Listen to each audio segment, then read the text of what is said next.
A to jak často vyťahujú ľudia, že vás počúvajú deti, nielen iba vás, ale samozrejme úplne plno ďalších interpretov, tak z toho máte akú emóciu z toho tvrdenia, že máte deti na koncerte? Sme najpočúvanejší. Aspoň majú dobré vzory, more.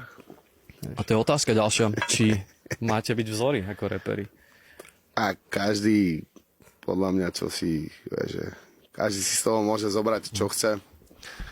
A pež veľa ľudí takých, čo si tie, napríklad moje tracky vypočuje a toto, tak povie, že koľko drogy spomína Feťak toto, ale konečná tá myšlienka vlastne toho rapu je, že sa odniekal z dola som sa niekam dostal, robím to, čo ma baví, živím sa tým a proste, že aj keď tie ne, že možnosti, ale nevyzerala tá situácia v mojom živote tak, že sa mi to podarí, tak sa mi to podarilo.